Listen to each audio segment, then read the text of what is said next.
Donald Trump would divide Republicans, with significant chunks of the party wishing that someone like Nikki Haley or Ron DeSantis would be their nominee. Meanwhile, Trump would unite and motivate Democrats, allowing President Biden to focus on the votes of independents and swing states who threw the Electoral College to Trump in 2016 and to Biden in 2020. I have to admit, none of this is playing out as I thought it would. Trump is now leading in almost all the swing states, but behind those numbers lie even more troubling details. As someone worried about the prospects of a second Trump term, I think it's best to be honest about reality. I understand that polls are not always accurate, but in general, they have tended to underestimate Donald Trump's support, not overestimate it.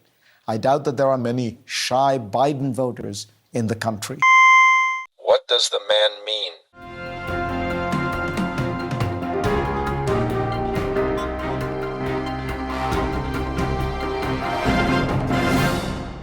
Here's my take.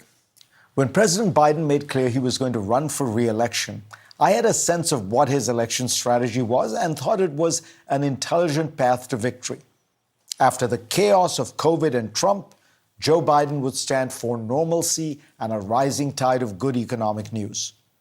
Donald Trump would divide Republicans, with significant chunks of the party wishing that someone like Nikki Haley or Ron DeSantis would be their nominee.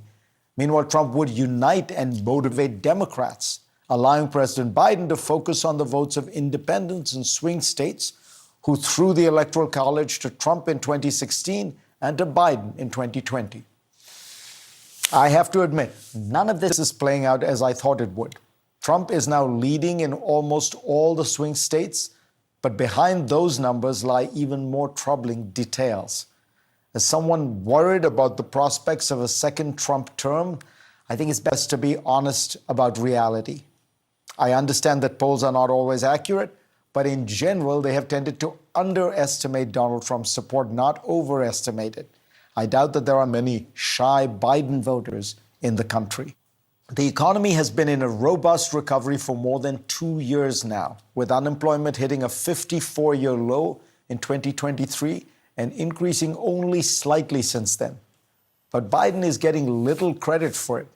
The shift here is stark. On the question of who voters trust more to deal with the economy, Trump has a 22-point lead over Biden, according to an NBC poll from January.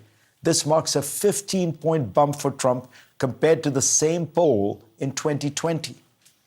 Perhaps this is because inflation is a far more pervasive problem than unemployment, affecting all Americans every day. Perhaps it's because people's views on the economy now are largely derived from their broader attitudes towards the candidates. But whatever the reasons, it's a stunning reversal in the midst of a relentless stream of good economic news. On cultural issues, Biden and Democrats benefit from the opposition to the Republican Party's position on abortion. But on the other great cultural issue, immigration, Biden is 35 points behind Trump as to who would handle it better.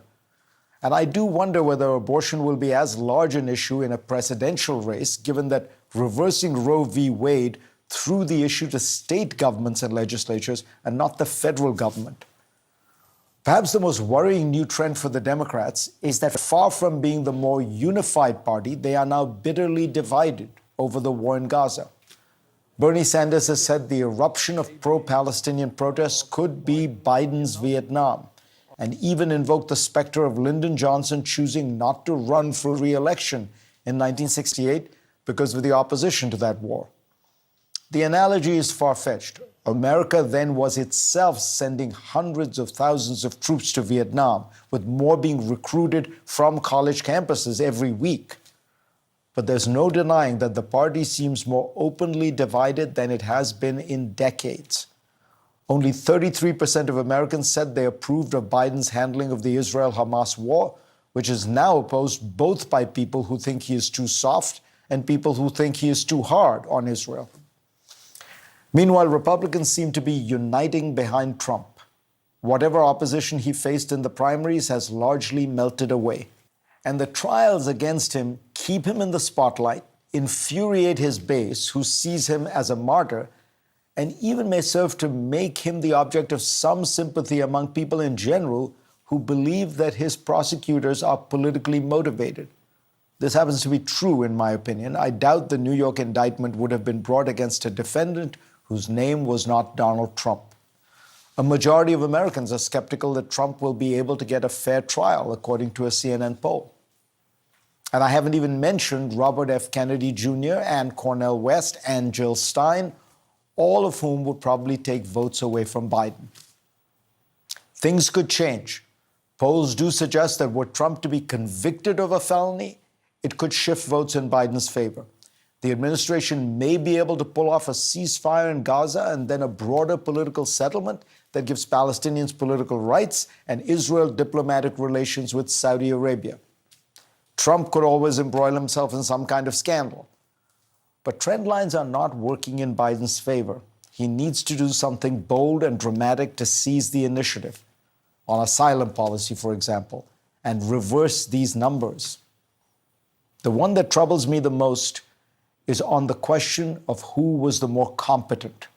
Joe Biden led Donald Trump by 9 points in 2020, but Trump now leads by 16 points in January 2024. That 25-point shift could be a reflection of people's sense that the president's age is affecting his capacity to govern.